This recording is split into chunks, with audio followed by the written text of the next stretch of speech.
Muslimin muslimat yang dirahmati Allah sekalian, kita kembali membincangkan di dalam ceramah pada malam ini mencari keberkatan umur, azam di tahun baru. Mohon izin daripada jemaah kita menganjakkan sedikit waktu solat fardu isyak secara berjemaah. Hadirin hadirat sekalian, bagaimana nak mendapat keberkatan umur?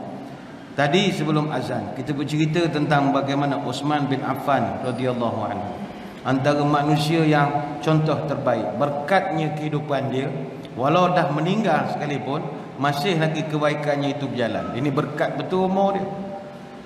Tadi kita bercerita tentang telaga ataupun Bi'ru Raumah, salah satu telaga yang paling Nabi idam-idamkan agar dapat dibeli oleh orang Islam. Ramai orang Islam mencuba nak beli, tak berjaya. Tapi Uthman bin Affan ini satu-satunya orang yang berjaya. Uthman ni tuan-tuan, sahabat Nabi yang kaya. Dan saya ingat dia lebih kaya daripada Abdul Rahman bin Auf. Tapi tak ditonjolkan dalam sejarah. Pertama sebab dia menantu Nabi, tak boleh tonjol ingat dia kaya. Yang kedua, dia khalifah. Orang politik walau kaya macam mana duit berkepuk sekalipun, dia tak ada cerita ke orang. Dia kena nampak menjadi khadam saja. Sebenarnya dia kaya. Masa di Mekah, masa dia beli telaga Bi'ru Raumah itu, Abdul Rahman bin Auf baru tengah kulu kilir nak daftar syarikat SSM macam tu. Baru nak daftar company, baru nak buka syarikat. Uthman dah kaya ke dah? Uthman kaya betul. Dia datang jumpa pakcik Yahudi tu. Cik dia kata, "Ya Uthman, mu ni tak kerti bahasa." Aku kata aku tak nak jual kan. Uthman ni dia pandai diplomasi. Ini seorang diplomat. Mulut manis agaknya ya, cakap pandai. Pada orang politik kena pandai bercakap, kena pandai berunding. Orang politik kalau bercakap buat tekuk bersoleh, baik tak payah jadi pemimpin politik. Orang politik ni cakap kena lembut, kena beralus manis, boleh hurun di semut mulut ni, manis sangat cakap. Kena begitu orang politik. Dia tak boleh nak jawab tumbuk siang malam baik masuk McGregor, lawan tumbuk masuk Gusti senang. Dia orang politik, dia pandai berunding. Seni berunding tu, kita orang kampung ni tak reti berunding, tak dapat sudah lantak engkau gitu. Pening-pening aja bertumbuk. Dia tak, orang politik dia pandai berunding. Uthman berunding. Pakcik, janganlah bagilah peluang saya explain dulu, bagi saya present 1 minit dah lah. PowerPoint semua ada contoh bagi saya present, dengar dia setuju tak setuju. Orang lain datang kosong, saya bawa macam-macam dokumen dia. 1 minit je boleh? Boleh lah Uthman, apa cerita? Gini pakcik, saya nak beli telaga pakcik, tapi saya tahu pakcik tak nak jual. Gini, saya beli separuh telaga, boleh tak tidak? Dia kata lain macam proposal ni. Macam mana kan nak beli separuh pula? Beginilah pakcik, saya kira pajak sajalah. Saya pakai 2 hari, pakcik pakai 2 hari, pakai 2 hari, pakai 2 hari. Kita buat kontrak berapa tahun, terus sambung tengok performance lah. Menarik juga cadangan kau tu semua. Itulah pakcik tak nak dengar cakap saya. Saya tahu dah pakcik tak nak jual, saya beli separuh saja. Gini Allah Uthman, aku ni kalau nak jual separuh, tak tahu pula berapa harga aku nak jual. Pakcik buka jaga, saya tak ada masalah. Pakcik Yahudi tu kata beginilah, aku tolak 10,000 dirham boleh? 10,000 pakai 2 hari, mahal.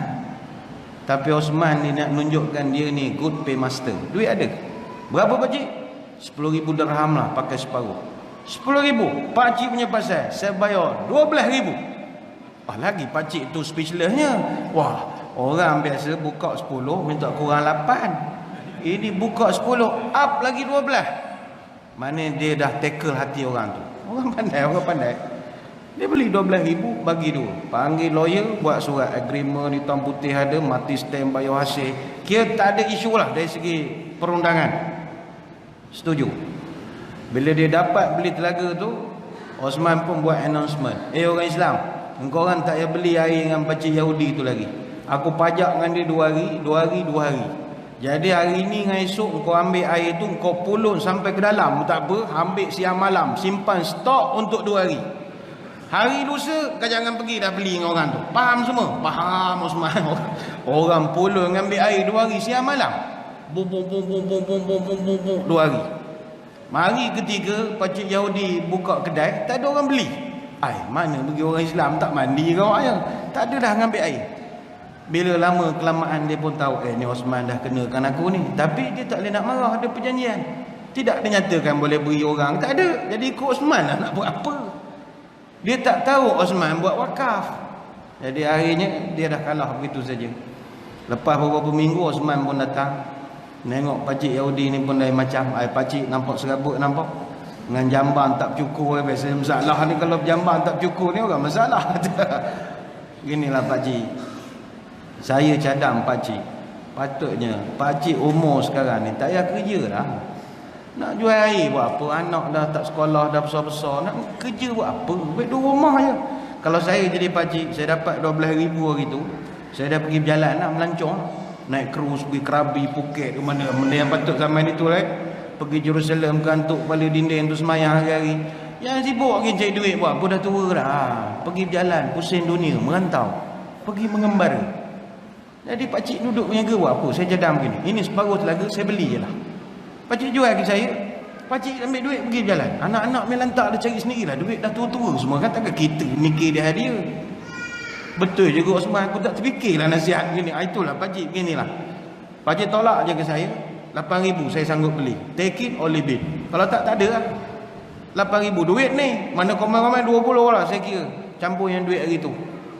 Jauh dia kata munasabah juga lah. 20,000 aku tolak 8,000. Osman bila ambil. Dia terus buat pengumuman. Ini telaga milik semua orang Islam. Dia tanam pelok pokok kurma. Ada 1,550 batang kurma. Dia tanam keliling. Siapa nak makan, makanlah. Sampai peringkat bila dia dah meninggal dunia, air tu masih lagi mengalir sampai sekarang. Dan pokok tu masih bubuh sampai sekarang. Jadi kerajaan Saudi dah tak tahu nak buat apa. Buahnya banyak. Jual. Sedekah-sedekah. Jual-jual. Dapat jual. Ada hasil. Hasil nak masuk kat mana? Akhirnya kerajaan Arab Saudi melalui Kementerian Wakaf Arab Saudi buat satu akaun bank atas nama Osman bin Affan. Orang dah meninggal ada akaun lagi. Duit dia masuk je lah kerja, tak pernah keluar. Bila nak mencocok dia dah meninggal. Memang tak pernah cocok duit. Duit dia masuk sama. Kurma jual benda tu macam-macam lah. Orang pun bila dengar kurma ladang Osman bin Affan, lain. Dia barakahnya orang nak. Jadi harga tu memang lain sikit lah. Buka akaun. Duit dia dah membuat-buat berjuta. Dia tak tahu nak buat apa. Jadi Kementerian Wakaf Arab Saudi, dia melabur beli pula sebidang tanah dekat dengan Masjid Nabawi, sebelah saja. Dia buat pula hotel 5 bintang. Ada pula satu syarikat hotel international, sewa pula hotel tu. Keuntungan setahun 50 juta riyal. Duit lagi. Bila nak habis duit dia? Dia yang sedapnya ada beberapa orang pergi ziarah Madinah, terkejut tengok papan projek hotel bangunannya. Owner tanah Osman bin Affan. Ada lagi nama dia. Inilah barakah, umur berkat. Dah meninggal pun masih lagi dikenang orang kebaikan, namanya masih harum.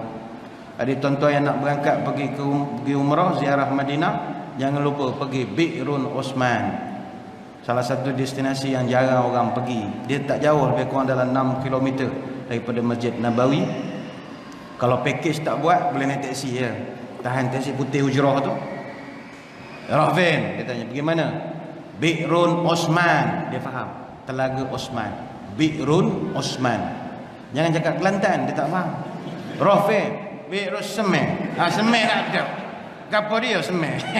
Dia buat orang Kelantan kan Osman dengan Semen. Bi'run Semen boleh kau? Tak boleh, itu tak lepas. Harap tak faham. Itulah Osman bin Affan. Berkatnya kehidupan dia, berkatnya umurnya. Bagaimana dengan kita? Mana salah satu kaedah nak mendapat keberkatan umur? Bersedekah. Bersedekah. Kena banyak bersedekah. Contohlah masjid kita ni, masjid baru, cantik lagi, masih lagi tak terjejas banyak. Kalau ada orang yang duit lebih dapat golden handshake ke apa, tak tahu benda nak buat, belikan kipas helikopter misalnya. Wah, marvelous gantungkan kipas helikopter, beli pada mereka misalnya. Jangan beli yang cak Cina, made in China, murah. Jangan beli yang mahal punya. Pasangkan di sini. Wah, saya ingat selagi kipas tu berpusing, walaupun kita dah tak ada. Saya ingat dalam kubur pun sejuk juga kubur kita. Mayat sebelah bertanya, apa saya kubur kan sejuk? Tak tahu, aku ingat aku beli kipas dulu. Orang tak tutup tu sejuk agak. Ini berkat. Agak belanjalah. Ini keberkatan umur, salah satu ni lagi ya. Cuma tuan-tuan sekalian, berkat ni benda hilang. Kena ingat berkat ni benda hilang. Sebab itu kadang ada manusia Dia banyak nikmat Tuhan beri, harta, umur panjang, berkat tak ada. Sayang. Harta, berapa ramai orang kaya tapi tak ada berkat? Ramai. Berapa orang kita tengok rumahnya besar, bertingkat-tingkat, duitnya tebal, berlipat-lipat, keretanya bersusun, berkilat-kilat, isterinya pun cantik memikat, kadang-kadang jumlahnya 4, tapi rumah tangganya hari-hari kiamat. Kenapa kiamat huru-hara begitu? Dulu awak mula-mula kahwin berkompang-kompang, dah kahwin berlempang-lempang. Mengapa jadi begitu? Dulu elok, sekarang dah jadi kelai. Berkat ditarik. Berkat sama juga makanan. Tahun 60-an orang pun minum juga teh tarik. Minum juga makan juga roti canai, roti prata. Tapi kita sekarang makan banyak sakit. Apa sebab? Berkat dah dicabut. Umur panjang pun sama juga, berkat dicabut. Dan betul Nabi pun sebut berkat ni benda hilang. Dalam satu pertemuan Nabi dengan Jibril alaihissalam, Nabi pernah tanya kepada Jibril, "Ya Jibril, hal tanzilu min ba'di?" Adakah lepas aku wafat kau akan masih turun lagi ziarah bumi ini selepas aku tiada? Jawab Jibril alaihissalam, "Na'am ya Rasulullah. Anzilu asyra maratin wa arfa'u asyral jawahir minal ard." Saya akan datang 10 kali lepas tuan wafat, dan saya akan cabut 10 mutiara daripada bumi. Wa ma tarfa'u minha, apa yang kau cabut itu wahai Jibril? Nombor 1 sekali kata Jibril, arfa'ul barakah minal ardi. Nombor 1 sekali saya cabut adalah keberkatan. Sebab itu berkat ini benda dah hilang dan kita mesti mau cari. Ramai orang cari berkat dengan ustaz, ada dia cari berkat dengan orang alim. Biasanya orang alim ni ramailah orang mengambil berkat. Baik itu saya menengok kalau ustaz-ustaz penceramah, ya orang selalu ambil berkat ni, kalau penceramah tu namanya ada al-al di belakang, itu ramailah orang ambil berkat. Macam saya ni tak ada al di belakang tu, yang jauh duduk kalau dengar ceramah. Cuba aku ada al sampai ke sini duduk. Siap pegang kursi, Allah berkat gitu. Saya nak ada al buat apa? Saya ada Alauddin di belakang nak buat apa? Tapi biasa begitu, ada al-al ni ramailah duduk keliling. Sampai ke depan ni duduk penuh, nyanduk dinding belakang pun ada. Panjang je orang belakang Tapi dalam tak ada tu ada sesat seorang dua. Jumpa habis ceramah, bawa nasi kosong. Ustaz tolong gaul. Buat apa gaul? Ambil berkat. Gaul nasi tak ada kerja. Ambil berkat.